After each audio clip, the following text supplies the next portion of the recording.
Lost spring यानी वो बचपन जो कहीं खो गया। ये सिर्फ एक कहानी का टाइटल नहीं है, बल्कि उन लाखों बच्चों की एक अनकही हकीकत है जिनका बचपन, उनकी जिंदगी का सबसे खूबसूरत मौसम, गरीबी और परंपराओं के बोझ तले दबकर रह गया है। ये दिल को झकझोर देने वाली कहानियां लेखिका अनीस जंग की किताब से ली गई हैं। तो आइए उन्हीं की नज़रों से देखते हैं कि कैसे गरीबी और सदियों पुरानी परंपराएं इन बच्चों से उनका आज और उनका कल दोनों ही छीन लेती हैं। तो हमारी पहली कहानी साहिब की है, एक ऐसा लड़का जिसके लिए उम्मीद का मतलब कूड़े के ढेर में अचानक से मिल जाने वाला कोई सिक्का या नोट है। साहिब की दुनिया दिल्ली के बाहर सीमापुरी के कूड़े के पहाड़ों से शुरू होती है और वहीं खत्म हो जाती है। उसके लिए कूड़ा बीनना सोना खोजने जैसा है। वो और उसका परिवार उन हजारों लोगों में से हैं जो ढाका में अपना सब कुछ तूफानों में गंवाकर यहाँ पनाह लेने आए थे। और हाँ, साहिब अकेला नहीं है। सीमापुरी में उसके जैसे 10,000 से भी ज्यादा कूड़ा बीनने वाले रहते हैं। ये वो लोग हैं जो 1971 के बाद बांग्लादेश से आए थे और तब से बिना किसी पहचान के बस यहीं के होकर रह गए हैं। यहाँ कूड़े का मतलब भी सबके लिए अलग अलग है।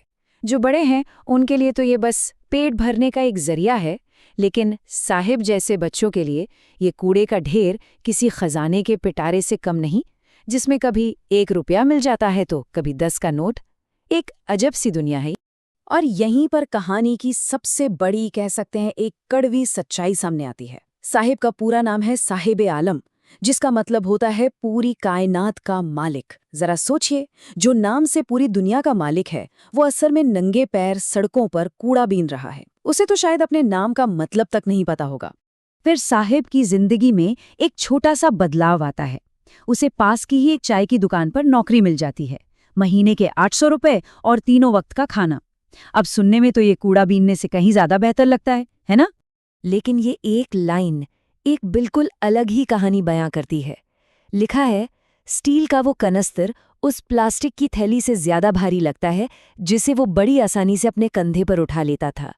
ये सिर्फ वजन का फर्क नहीं है, ये बोझ है, जिम्मेदारी का और अपनी आज़ादी को खो देने का। तो असल में साहिब ने क्या पाया और क्या खोया? उसे पैसे तो मिले, लेकिन वो बेफिक्री चली गई। वो कूड़े का थैला उसका अपना था, पर ये दूध का कनस्तर उसके मालिक का है। सीधी सी बात है, साहिब अब अपनी मर्जी का मालिक नहीं रहा। चलिए अब यहाँ से चलते हैं फिरोजाबाद की धूल भरी गलियों में और मिलते हैं मुकेश से, एक ऐसा लड़का जिसकी आंखों में एक सपना है। मुकेश उन लोगों में से नहीं है जो अपनी किस्मत को मानकर बैठ जाएं। जब उससे पूछा जाता है तो वो सीधे कहता है, मैं मोटर मैकेनिक बनूंगा। एक ऐसा सपना जो उसके आसपास की दुनिया से बिल्कुल भी मेल नहीं खाता। मुकेश रहता है फिरोजाबाद में, भारत की कांच नगरी। यहाँ लगभग हर परिवार पीढ़ी दर पीढ़ी बस एक ही काम करता आया है, और वो है चूड़ियाँ बनाना। लेकिन इन चूड़ियों की चमक के पीछे की सच्चाई बहुत अंधेरी है।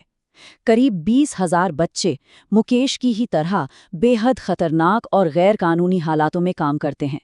वो गरम गरम कांच की भट्टियों के सामने बिना हवा और रोशनी वाली अंधेरी कोठरियों में दिन भर काम करते हैं और अक्सर तो बड़े होने से पहले ही अपनी आंखों की रोशनी खो देते हैं। तो सवाल ये उठता है कि ये लोग इस जानलेवा जाल से बाहर क्यों नहीं निकलते? इसका जवाब मुकेश की दादी के इन शब्दों में छिपा है। ये तो उसका कर्म है, उसका भाग्य। भगवान की दी हुई लकीर को भला कोई कैसे मिटा सकता है? यही वो गहरी सोच है, भाग्य और परंपरा का वो बंधन जो उन्हें इसी पेशे में जकड़े हुए है। लेकिन ये सिर्फ भाग्य की बात नहीं है। असल में ये गरीबी का एक ऐसा मकड़ जाल है जिसे बहुत से धागों ने मिलकर बुना है, ताकि ये मजदूर कभी भी इससे बाहर न निकल पाएं। देखिए, ये लोग असल में 2 दुनियाओं के बीच में फंसे हुए हैं। एक तरफ है उनका अपना परिवार जो गरीबी और जाति के बोझ तले दबा हुआ है, और दूसरी तरफ है बिचौलियों, पुलिस वालों, नेताओं और बाबुओं का वो विशिष्ट सर्कल जो उनका फायदा उठाता है और उन्हें कभी भी सिर उठाने नहीं देता। तो आखिर में हम क्या देखते हैं? 2 अलग अलग लड़के, 2 अलग अलग शहर, लेकिन दोनों की हकीकत एक ही है।